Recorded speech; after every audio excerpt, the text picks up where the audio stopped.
everyone. It's time for another edition of Adventures in Careerland.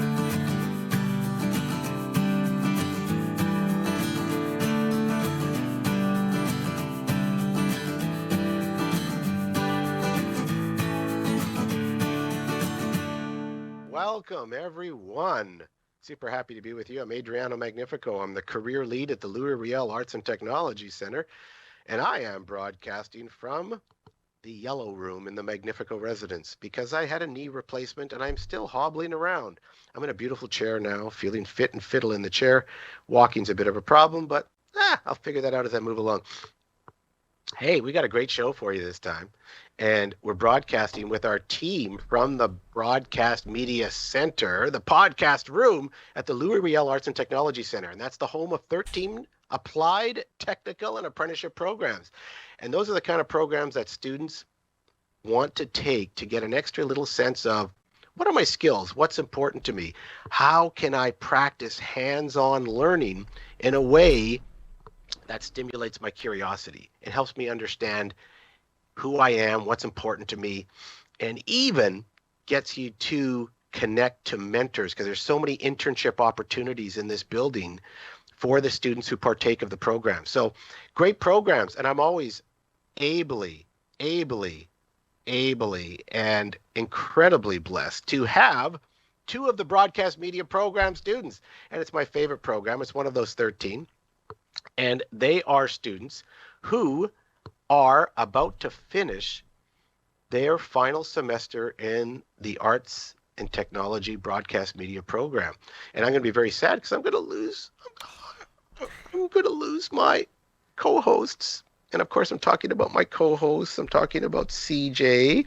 They identify they, them. How are you, CJ? How are you? I'm doing pretty good. I had my coffee as usual. I always have my coffee, but right. I was actually talking about maybe switching it up to hot chocolate for the holiday season. Hot chocolate. How exciting! Like, your life has just this level of excitement I can't even imagine. I feel heavy sarcasm there. You know what? You could find other hot chocolates. So I'm telling you, I just bought one at Superstore. You know, in one of their catalog, a special little catalog, and they say, try out this hot chocolate. I bought it. It's got little marshmallows in it. It's got little candy cane pieces in it. Oh my gosh, I had some yesterday. Coffee Crisp hot chocolate? That is really good. Ooh, that sounds good. It's delicious. No, you're right. There are hot chocolates out there. So what I'm saying to you is, don't settle. Go for the hot chocolate. Yeah. Go for the Cadillac of hot chocolate. Go for the one with the extra sugar, because that's what it's all about. Hot chocolate, delicious. And of course, our other co-host is Andre Boisjoli. Identify the he, him. How are you, sir? I'm doing very good. How are you doing? I never asked that. Oh, I know. Yeah, well, when Zach was here, he asked how he was doing, and I should start doing that. Yeah, Mr. Magnifico, how are you doing with your? Let's say, how are you doing with your recovery? My recovery. You know what? I'm just so gratified that one of you finally asked that question. Only took it's till a beautiful the end. moment. Yeah, it only took till the end of the entire program to do that. So, you know what? It's a challenge. Like, you have to learn how to bend your knee again. You have to learn how to kind of walk with this. And I've got this massive restructured knee. It's a complete knee replacement. So it's a challenge, but I'm getting there. I'm exercising every day, and I'm moving. After this, I'll start exercising again. You have to do it. You have to keep moving. And I'm meeting with the doctor in about a month to see where it's at. And I think I'm making the right progress. So I appreciate you asking. Thanks for thinking of me as a human being for the first time. Well, of course. You're always a human. It's a beautiful movement. But you know what I did this weekend? I did something special. Excuse me. Ooh. I played the Santa Claus at the Norwood Community Club for all the children. Oh, I could see you being a Santa Claus. Well, and I've lost weight in this, so I'm down to like 170 pounds. So I really had to pack on the pillows and strap them around my body. And I've got my own Santa Claus suit and all these pieces. So I went and did that. And what was amazing to me was, and because everybody's worried about COVID, right? I had a mask under my beard, and I had the beard and all the pieces and glasses. So nobody knew. I'm a neighborhood guy, right? I'm part of the Norwood royalty. So Norwood royalty. Who else is part of the Norwood royalty? Well, the Magnificos and the old people in the neighborhood, right? Oh, it's a the family older tradition. people in the neighborhood. Yeah. So I've been doing this for about 10 or 15 years. And so there's it's funny when I talk to some some children who come to talk, and we had it set up in a bench in front so that someone wouldn't have to sit on my lap, partly because I don't have a knee to sit on, which is a bit of a problem. So they sat in the front, and I would just kind of lean over to the side and say, what would you like for Christmas? And I know a lot of the kids, so I would say them by the first name. Oh, Eva, how is that dog of yours? And they go, oh, Santa! Oh my gosh! No, And they, I would be No, scared. that would be. I'd be so like that. That'd be No, my they Santa's were- real moment. no, it was more CG. I hear you. It could be that way because of all of our, we cast, crazy thoughts and ideas about all kinds of things now, Yeah. dispersions. But it was more about, this is the real Santa. Exactly. See, Yeah, that's what I yeah. would have. Yeah. I could see that. But like And it's older, funny, and it's funny. if they're older, then it's kind of like, he knows Well, my the name. older ones kind of know who I am. So Yeah, it's not yeah. it's not that big a deal. But you can tell what they want, right? Some kids are asking for drones. Ooh, I'd like. And that's what would an you like for expensive Christmas? Christmas gift. I'd like a drone. A drone or technology. Everything's technology. I want an there's a fun Xbox. fact I about want a PlayStation. Yeah, there's a fun fact about drones. So it's the most returned Christmas item Oh yeah. ever. You know why? Because people crash them into trees. They crash Yeah, it. or Well, they- I well, had and- I had a drone. And I Yeah. had it for Christmas. It was a big one. Right? Ooh, I got a good story. And that was a few years ago. And basically, of course, it ended up being I crashed into a tree. But the thing is, there's a very tall tree in my backyard. It's up like 60 feet in the air in this Come on. massive tree. I tried to get all the ladders. My dad had like these very tall ladders at work. We brought them. It didn't work. Did you get it yourself, or did you? 2 years later, after a massive storm, I found it on the ground. Really? Guess what? You're kidding. The battery, there was still battery life in it. I started it. Yeah. It actually, like the motors were still spinning, Oh my goodness. but it didn't lift off the ground. That's still impressive that it survived. Yeah, me years too. I in was a like, tree. there's still battery life in this thing. But yeah, most returned That's- item, drones. Not surprised. That's a great story. But they're all asking for tech, right? Where I was asking, we're not, and I was saying to kids all the time, are you sure you don't want a nice Scrabble board game? Yeah. What? No. Santa. Yeah, they What do look you at do? you weird if you ask that. They're like, San- board games? Never heard of them. Board game? What's that? Are you drinking, Santa? What's going on here? Get out. Too lost much your mind? eggnog. Yeah, the eggnog was delicious, I have to say. But those are different world now, right? Kids are asking for tech. They're They asking are. for, and the occasional kids tech, and I'll say the other piece is Lego. The Oh, ubiquitous Lego? quality of Lego. Lego's going to be Never gets around old. forever. Forever, gets old. forever. It never ceases to amaze me. Every third kid says, "Are you sure you can't think of what to get? How about a little Lego?" Oh, yes, Lego would be a great thing. And there's so many different ones out there now. You can Yes. get like gigantic mansion sets, and you could get themed ones like dinosaurs or Star Wars. expensive Or... gifts. Yes, and I That's an love those. The expensive only gift. thing about Lego is sometimes they take away when you have the giant mansions and pieces where you build it. It's fun, and when you can play with your characters, it all looks like great fun. Yeah. It's so prefab though. In my day, the Lego was you got to build it yourself and invent yourself and create something out of it yourself. Now it's prefab, so you Yeah. design the warrior, which for me takes away some of the creativity, unless you take that warrior and play imaginative games with it. Do you know what I mean? I agree with you, yeah, but when you also get like the giant mansions and everything, Yeah, they're cool. and let's say you get, I don't know, some Star Wars one with it or something, then you can mix Yes. them together and you could use different Yes. pieces from different parts as long as they're like usable in that way. Until Yeah, and then- until you break it, until it falls. That's happened. I bought one of those sets. It was like cost me like $200. Oh It yeah, was they're insane. expensive. Guess what? I come home to find the set on the ground in a million pieces. My brothers were home that day. Oh no. They broke it. So that's when it's like, all this work for nothing. Yeah, but it's not about that work. It's about playing with it. Exactly. Yeah, I know. Create something. Your brothers did you a favor, and you didn't even know it. But hey, they started remixing it. They put it in with all the other Legos. Like we Yeah. have a large bin of Legos. Yes. And yes, who when we were doesn't? younger, we used to play with that all the time. That's we were spectacular. creative. Yeah. Well, speaking of Lego and creativity, we have a guest today who is someone I witnessed doing the Lean Career Design Canvas at Collège Béliveau last year, and I was really amazed by her story. And I was just enthralled with her sense of purpose and intention. And of course, I'm talking about our guest for this podcast today, Fatou Gadji. How are you? I'm good. How are you? and she is broadcasting from her own space. Where are you? Where are you, Fatou? I'm at the University of Winnipeg. And she's been wandering around looking for a quiet spot. I think have you found your quiet spot? Yes, I hope so. Okay, yeah, we all hope so. But that's awesome. Fatou, how are you? How is the Christmas season treating you? And what do you want for Christmas? Are you a Lego person? I'm doing good. I actually don't celebrate Christmas, so That's okay. But when I was younger, I was a Lego person and like dolls and stuff, for sure. So go ahead. Yeah. So what do you celebrate at this time of year?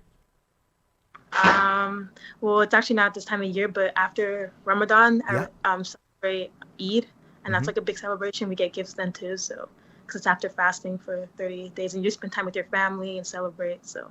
And that's a long celebration. It is. Yeah. So that's actually better than Christmas. Yeah. Well done. Well done. Well done. So now you're graduating. You're at the University of Winnipeg. What program you taking at the University of Winnipeg? I'm in the science department, so I'm doing a degree in biochem. Biochem, and we talked about that. I chatted with you yesterday.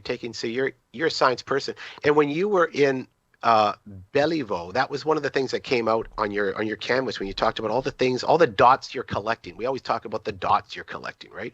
The dots you're collecting had to do with science. A lot of them had to do with science. What connected you to science at Belleville? What got you into it? So I've always been into science ever since I was younger. Like my mom told me, like I always said I wanted to do something in healthcare, like being a doctor. Like I loved everything about that, and also my dad is in science, so that kind of motivated me too. Oh, that's awesome. You know what? I just if you want to be a doctor, I want to have a shout out to the doctors who worked on my knee. I've never had more professional people work on this knee and operate on it and do all those pieces. I was so impressed with the work they did, and their technical and their technical knowledge and their bedside manner. Mm-hmm. How important to you is bedside manner if you're a doctor? It's very important because you're taking care of a person. Like you need to be there for them in every way, and they're here in pain, so you got to do everything possible to help them. Right on. So now when you're at Belleville, you're wandering through the hallways. You're taking the science courses, you're enjoying them, you're scoring well on them, right? You're doing well on the science courses, you're enjoying them. So when you're successful at courses, you generally think that's the way to go, right? I seem to be good at this. I seem to have skills at this. What other things were you doing at Belleville, though, that weren't science oriented? I actually kind of did everything. So like I did art, played sports, I volunteered, I was in the leadership class as well as the student council. So we worked with a team to build a project, and we decided to build a mural in our school. So that if you go there, you can see in the CAF that it's there on the wall. So yeah, like I just participate in everything. So why would you just participate in everything? Why, like, what is in your DNA to say, I got to do this, I got to do this, I got to do this, I got to do this? I just like getting involved. Like I like being a part of things. I like, doing things for helping others. I like working as a group. So yeah, and especially since after COVID, like we didn't really get to do much for 2 years. So in grade 12, when we were able to do way more, I was like, yes. I have to take the situation and participate in everything so I can at least have a memorable last year. Hey, and think about all those things. You're doing the art, you're doing the student council. You were president, weren't you president? Yes. That's a big deal. So what did you do as a president, and how did you feel being president? Like, what was that piece for you? Like, did you feel like, I like leading here, I like being in charge of this stuff? Did you connect to that role, or was it just a little, I don't know? I felt really connected and empowered. It was nice to be able to like lead a group and for them to like look up to me and get that sense of leadership. Oh, right on. So right saying on. So you were president, what would you say was the hardest part of being that? Because leading a group of people is already hard by itself. So I couldn't imagine leading like a whole council in how a did way you of get people to listen to you? Yeah, exactly. Because you do have to have a certain authority when you're in that position. Yeah. Well, I'll say I was really grateful because the people that were in the student council were all very mature and responsible people. So like everyone listened all the time, and it wasn't really me like saying, okay, you got to do this, you got to do that. It was more like a group thing. Like everyone participated, everyone spoke. I got everyone's opinion. So yeah, we really just worked as a team. Well, that's pretty powerful stuff. You did a lot of teamwork stuff. You did lots of sports too. Yes. What sports do you like to play? Basketball. I really like. I tried rugby in grade 9, and that was a really really fun sport. And I was gonna play in grade 12, but we weren't able to make a team. Yeah. Well, that's part of Belleville, right? It's just not big enough sometime, right? Yeah. But that's okay. Belleville's got a lot of stuff. My son went to Belleville, and he was also president one year. And I just find Belleville. Talk about the experience of being in Belleville. I always found it to be a friendly, homey place where the students really connected with one another. Is that the way you felt about it? Yeah, especially in grade 9, like we were like a bunch of kids from different schools, and we all met each other and became like one big group. Everyone hung out. We were all friends. I find like I like that it's small because you kind of know everyone, and you get to build really good connections, really good relationships, especially with the teachers too. So now you move from a small get to know everyone to the University of Winnipeg, which is not so small. How is that going? It's going good. University is a big adjustment from high school. I still have like a couple friends that are here with me, so I get to hang out with them every day, so it's pretty good. So what's the big difference? You're taking stuff like you were taking bio back at Belleville. You're taking chemistry. You're taking physics at Belleville, correct? Mm-hmm. Okay, so now you're taking organic chemistry or biochemistry. You're going to be taking these courses. Are you looking toward when you look at the work and the learning in high school versus university? We like to talk about that all the time. And my co-host can pipe in here too and ask any question about this. What do you find the big difference between working hard at school? Because you worked hard at Belleville. You worked hard in your courses, right? And now you're working hard here. What's the big difference? In university, you have to work like 10 times harder because in high school, they kind of like, I don't want to say like baby you, but they like one subject will take like maybe a month and things like that. But here, everything's really, really fast paced, and you got to like catch up and like be ready and have your notes done. The professors don't wait for you. Like they just keep going with their lessons because they have a time frame to get that done. And you also have like midterms and final exams. So just studying for that is like a big challenge, especially since we didn't have exams since like grade 10 for some of us, or like earlier than that. So that's a big adjustment. It's really just studying and being organized. So it takes a certain kind of person who's organized to be in university. I know because that's for sure. That has to be, because I know when I'm in high school. Yeah, it's very late. Or right now, right? I'm referring to myself like I'm not in high school, like I've already passed that stage. But I'm graduating this year. It's soon. You got a semester left. Can't get ahead of myself. We'll see if I'll graduate first. That's the real question. Anyways, I'll get to my point.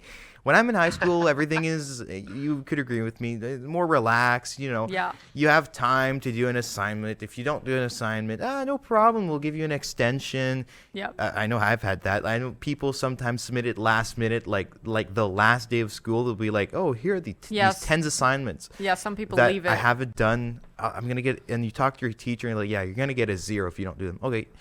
You rush, sure, you get like a 60%, 70%. Yeah, as long as you pass. I've done that. Then you're good. But I know, like, the second you jump into university, it's kind of like a slap. It has to be like a slap in the face. Mm. Yeah, how hard was that transition? Yeah. It was very humbling. Like, you get here first semester, the classes are not as easy as you would think. There's a bunch of work, a bunch of assignments, and what people forget is that you may have like 3 or 4 classes, but that's like times 10, like 10 assignments in each of them, and they might have the same due dates, and then there's exams, tests here and there. So it's like, it was especially like first semester, that's like a big adjustment. And when I went back to Belleville to talk with some teachers, they even said that the first semester of university is always the hardest. Really? Well, yeah, I could imagine, because it's a gigantic change from high school. Like, they don't really prepare you for university, and I'm sure you could speak on that, of how well they prepared you, or how well they didn't. I haven't had exams, and I don't remember the last time I've had an exam. I've never had an exam, actually. The only one I had was here. No way. Yeah. But in here, this exam was pretty easy, I gotta say. Yeah, but I had none at Glenlawn. No, really? Yeah. I've had 1 exam in my life. I'm not prepared for university, I gotta tell you that. So how do you feel about that, Fatou? Are the exams an important thing to practice, or really in high school, we don't need them? I think we should have them in high school because helps you like get those study methods and study habits that you need, because here you had to like learn the way you like to study and then start studying. And what you need to do is also like do a little bit day by day. Like if you have 4 subjects, like do 1 hour each every day instead of just focusing on one and cramming the other, or like, procrastinating all that stuff. So like I find that if we start in high school, then you can gradually know like, okay, that's how we study for exams. So then when you go into university, you're not just like, here, go and like go off and go study. Yeah. So talking about that, when you're saying that we should have exams in high school, how early do you think we should start? Because I know I have had this conversation with like my mom, and she thinks around grade 7, grade 8, you should start practicing Really? exams so you have a lot of practice. But I've also heard some people are thinking maybe just grade 11 and 12. So if you were in charge, what would you do? Yeah. I actually think it's a good idea to do practice exams grade 7 and 8, or at least grade 8, so that okay, this is what you guys are going to be expecting in high school. Like they don't have to count for anything, but just just to know that, okay, this is how you guys have to study, this is how you guys have to prepare, and then they should come back for like grade 9 to 12, like have those exams. Mm-hmm. That's a great idea, Fatou. Just practice them, but they don't count. Mm-hmm. But if they don't count, will people try on them? Yeah, I was just thinking about Maybe that. just I don't tell them. No. Yeah, but Tell I could them- either just say you actually count, and in the end they don't count. Yeah. Surprise. You know what somebody told me about going to university when I started too, and that was Andre. I think that was a good point. And Fatou, the first semester is an eye opener. When you went back to Belleville, it's an eye opener, and your teachers. I remember going back to my school at Nelson Mac. I was taking English Lit and going, what are they asking for here? I'm writing an essay every 2 weeks, and they're killing me. I'm getting B's. I used to get A+. And the teachers just said, you got to raise your bar. You just have to raise your bar. Mm-hmm. But part of it was, somebody said to me, and it always stuck with me, is when you go to university, it's like a job. Your job is to be a student. Yeah. Where in high school, it's not your job. Your job is to have fun and to socialize and to do your homework and to be part of that, right? But to be the student, how do you feel about that idea? Like, my job is to be a student right now. Are you working or doing anything on the side, or are you just being a student? I am working, and I also volunteering because I want to get that experience. Yes. So yeah, it's actually a hard balance, but you just have to be able to like organize yourself and, find that balance and, reach out for help if you ever need it, things like that. Do you have any free time if you are volunteering and doing a job You and sound like being a a busy student? person still. Very involved. Yes. You just find it. You make free time, spend time with your friends, family, sometimes just take a break, just relax at home. Yeah. Yeah, and you have to make the most of your time when you study, right? There's no, I'm distracted. I've got this hour. I've got to use it. I've got to work at it. Right. Yeah, and that's where it goes. I'm interested too. You joined the science club at university. Like, oh my gosh, that sounds like the most interesting thing ever. The science club at university. Cue Why did Mr. you join that one? Magnifico's sarcasm. Yeah, that's right. When we came to university, they had like a fair where they showed all the clubs that they had, and we went to the science one, and they said that it's like a good opportunity because you only meet twice every 2 weeks, and we're organizing make some activities or selling things, and we're also like, if there's any opportunities or if they're going to do a meeting with professors to hear about research opportunities, they're going to let us know. So it's just a great way to get connected with people in the school. Do you actually connect with the profs there as well too? Some of them come out to it? Yeah, because that's good stuff. Yeah, a couple of weeks ago they got all the science department professors to come and talk about what they do, and they all mentioned oh yeah, we have research opportunities in second year or in the summer. Yes. Things so. And that's a key point for two. I can't tell you how many students I've worked with where I've pushed them into these spaces and say, do it, because there's research opportunities. There will be jobs for you in science and research if you start connecting to some of these organizations and clubs and build that network. Is it also a place where you do current stuff? Because we were talking before the podcast just about nuclear fusion, and how apparently in some millisecond they harness the power of the sun, which they think will be some incredible way, clean energy that will eliminate the need for any fossil fuel down the road. Electricity will be rampant anywhere in any part of the world if we can harness it. Do you guys talk about current event stuff like that or not? We actually haven't really. We mostly talk about like how we can get involved with the school and like organize activities for everyone. Like right now, they want to do a clothing, sell like sweaters and stuff, and like merch that with science merch, and then also organize like a something for Valentine's Day or like a gala with like professors just to meet with them and talk with them. So things like that. But I think there's like an environmental group. They probably do that stuff, or like ones that are more specific. Because this is just science as a whole. But I know there's a chemistry one and a biology one. So So how important? Oh, go ahead. Sorry. So as science as a whole, as you described it, how much do you touch on like climate change? Because that's a big thing happening and it's in the science sort of category, but do you touch on it in such a broad science class, or is it more of something that you would have to specifically say like, hey, I want to learn about this? I think it's more so that because in our right now you're in intro classes. So like in biology, there's a big textbook and you go over every chapter, and that's so all these keywords are being mentioned, and then later on you go into specific classes. So like one of the chapters we covered was genetics, and next year there'll be a genetics class, or like one of them was like ecology. So like next semester will be like a biology for ecology and things like that. But you know, I'm actually intrigued in like climate change and those things. So like if you're interested in that stuff, it's more so you doing your own research and maybe connecting with other people. Well, that's good stuff. And I think at the universities, and you're right about the first year, it's these intro courses with the massive textbooks, right? Like the textbooks cost a lot of dough, don't they? Yes. It's ridiculous how much the textbooks. In fact, my son was in engineering. He paid for his first year of textbooks. And then he figured out, I'll give you this tip, Fatou, how to do it online if you don't want to own. People, Gen Z in my brain doesn't want to own anything anymore. Well, Like, we you don't want to own. see. You I don't would. want to own your music. You don't want to own your music. Or I love to have a cassette or a DVD back in the 30s, right? But you don't want to own things. You don't want to own your music or own, like subscriptions are the way to go and stuff, right? Where my son figured this out too. I don't own these books, but I figured out a way to get them online for a minimal cost. I won't tell you what it was, but he figured out how to do these things. So he was this $500 book fee every year was nothing to him after the first year. So is that something? Do you like owning the books? Do you like to be the owner of those things? Like when I look at Spotify, no, I still got my album collection with a record player. I love it. I've got 500 albums. I love holding them. I like looking at them. How do you feel about that stuff? No? I'm a bit of both. Like I like owning things, and so like I bought books off of other people used books because they're cheaper. So I Yes. did that. And one of them I just got it online too. So Yeah, and he was just reading them online, and he was taking engineering. He said he didn't buy a book again for 2 years.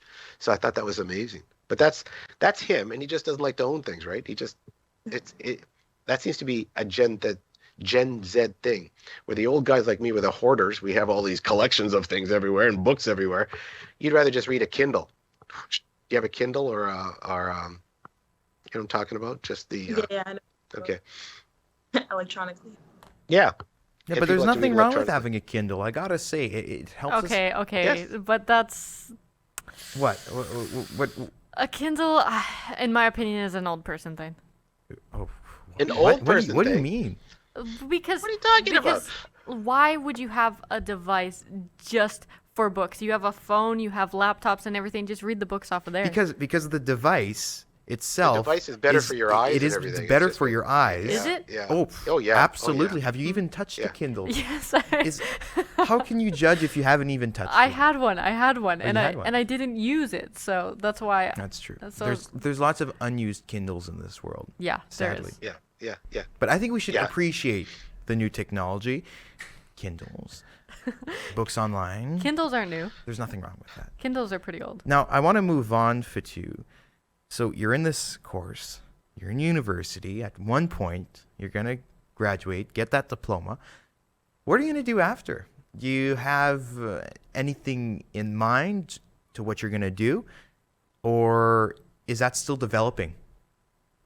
I want to do something in healthcare. Like I was thinking being a doctor. I don't know what yet. I I was thinking about pediatrician, things like something with kids. I'm not sure yet, but I just know something in the healthcare and medical field at least. But why the healthcare field? Is it because you feel that you can provide, like you're being useful? You're going to be useful in any job, that's for sure. But that you can provide a certain type of care with your expertise, that you're making a difference. Would you say that's why you chose healthcare? Yeah, that's one reason. And also, like, if I do become a doctor, then I could maybe travel and go to places that are less fortunate and don't have all these resources and help them. So just always, like, being there for other people and, like, helping people. So that's a beautiful thing. On that sort That's of a beautiful topic, thing. did anyone push you towards this decision? Like any mentors or something that said, you know what, I think you'd make a really good doctor? Or was this kind of your own decision that you're like, I just want to do something to help the world? this has always been my own decision. Like, nobody has ever forced me to go into anything. My parents always like, just do what you want to do, like what you like. And, whenever I express this interest, they're just like, they just motivate me and they're like, yeah, just keep going at it. But your parents, I would say, we talked a bit about your parents yesterday in a side call. Your parents are super important to you. They chose to come to Canada from Africa. Talk about that and the sacrifice they made and kind of role models they are to you about moving forward and making a great life for yourself. Yeah, so they always push us to work really hard in school because when they came here, they didn't speak any English. So like my mom had to take, where do they come from? Senegal. Senegal. And of course, so, this is World Cup. We talked World Cup, eh? So we talked the World Cup. Now, CJ, Andre, you guys aren't into the World Cup. I'm watching it all the time. Well, like convalescent, I'm watching this World Cup. But I'm watching the World Cup with great interest because I'm an Italian guy who loves his Italian national team that isn't in the World Cup, and it's killing me. But you still have Morocco in the World Cup from Africa. How important is World Cup stuff to you? Does that stuff make your parents into it? Or World Cup culture infiltrate your life at all? What's that about? Yes, my dad is obsessed with soccer. Family, and we're just like proud to have we still have a African country in the World Cup, and they also are the first ones to go to the semifinals. So that's just a big accomplishment, and it's just nice to have that representation. It's so much fun, right? And people don't get it. If people who are just hockey people here or just football people here don't understand the worldwide impact of calcio, which is Italian for soccer, the World Cup, Coppa del Mondiale, right? It's amazing. And I know, Andre, CJ, you have no idea maybe what we're talking about. No, I do. But you said football. What were you referring? Were you referring to football? No, football? no. American. Or soccer. He's talking about soccer right now. He's of course he's referring to the American football. Maybe. No, Fatou, I want to know. Let's solve this debate. Hey, get back! I didn't mean to derail that. No, but football, is it Fatou? Is it football or soccer? The real way is football. It's football. But here in Canada, is one of the only places that says soccer. Yeah, and of logically, it should be football. You kick a ball with your foot. Yeah, it just makes. Exactly. Sorry to off the rails and of here. course, Americans think they invented the word, right? Yeah. Football. So they think when they don't understand, soccer people have been using the word football for centuries. Yeah. But that's okay. Anyway, talk more about your parents there. I want to hear the story. Yeah, so my mom had to take English classes and learn English and bring us to school and help us with our work and all that stuff. So they just always wanted us to work hard in school because they came here and sacrificed everything for us to have a better opportunities and stuff. So that was always a main goal, is to work really hard and to make my parents proud, because it was a struggle for them. It was a huge adjustment, somewhere where you don't away from your family, no family here, and making new friends, putting us in different sports. My mom always put us in different activities, kept us busy. So yeah. So what impact did that have on you when you watched them kind of go through that kind of struggle to where they are? It just always motivated me to work really hard and just to always help out and be there for them, because they did so much for us, so much. And yes. I wouldn't be here if I wasn't for them. So yeah. Hey, that immigrant experience is powerful.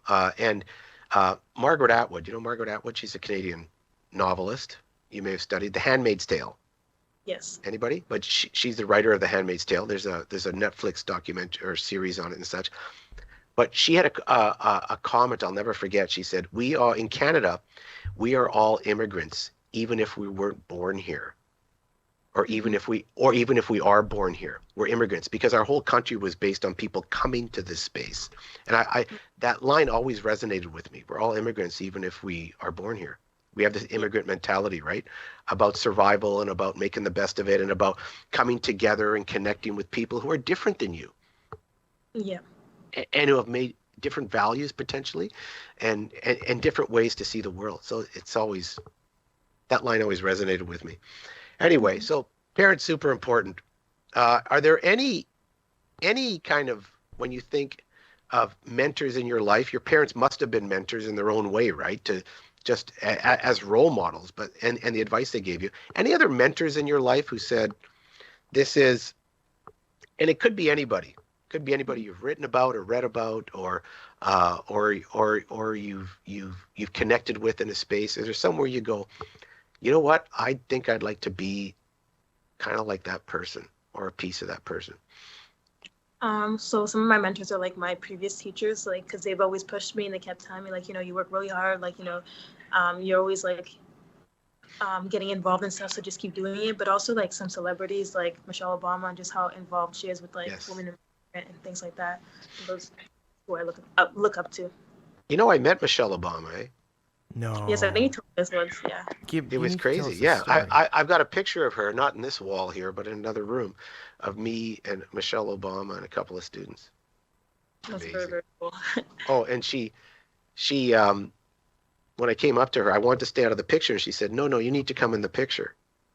I said, "Why?" "Because you're the reason they're here, these students." And I thought, wow. And she clasped my hand and she shook it and she said, she said something to me about, I was just, like she's tall and she's beautiful. Yeah. Like she's just, and her heart, she's just so kind.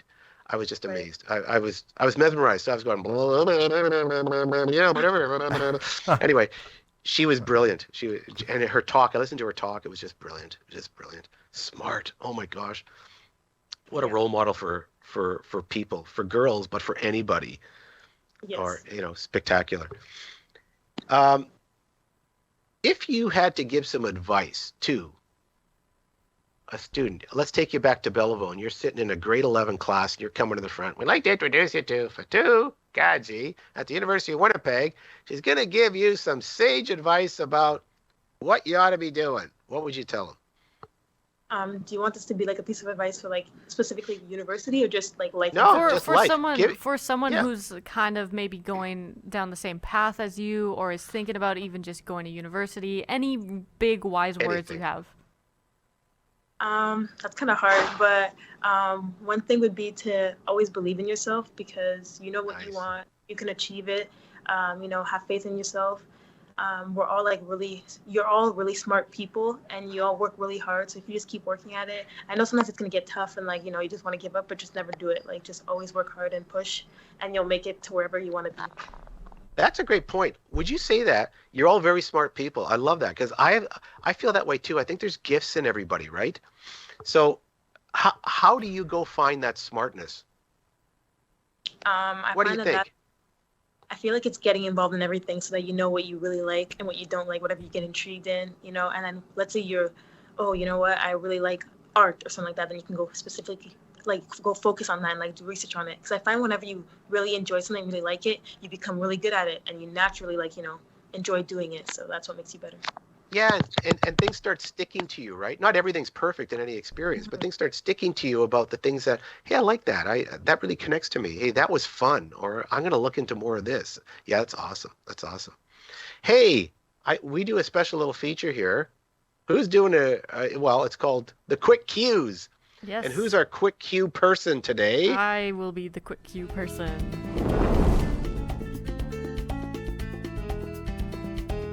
How exciting. CJ is our Quick Cue person. Do you know what this is, Fatou? No. Okay, then I will take it to CJ. I'm surprised. They will tell you what this is all about. I'm surprised you don't know what it is. I thought you listened to the podcast. Oh, she took it. That I think that was a shot. Was that a shot? I think I sent that throughout the room. There was like an echo. and I felt it. Okay. Well, quickies is just a bunch of quick questions. It's in the name. If you don't know the answer, that's fine. We'll move on to the next one. But first thing that comes to mind, it's going to be quick. It's going to be real quick. So be prepared. Okay. First one, dog or cat? Cat. Does pineapple belong on pizza? No. Waffles or pancakes? Pancakes. What do you put on your toast? Butter. Messy or tidy desk? Messy. Star Wars or Star Trek? Star Wars. Starbucks or Tim's? Starbucks. Oh, favorite social media? TikTok. Texting or phone calls? Phone calls. Outdoors or indoors? Outdoors. Favorite genre of music? Pop. Toilet paper over or under? Over. Do you believe in ghosts? Yeah. And what's your favorite podcast? This one. Oh, yes. I love it when they say that. So you got the last answer correct, and that will entitle you to a new sweatshirt or a new T-shirt or a new whatever I can pull out of the New cupboard merch of for some you. sort. Oh yeah. New merch of some sort. So that's awesome. So hey, that was fun. That was fun. Is it fun talking about yourself? I guess a little bit. It's kind of neat though, because sometimes you don't know what's coming out of your mouth, right? Yeah.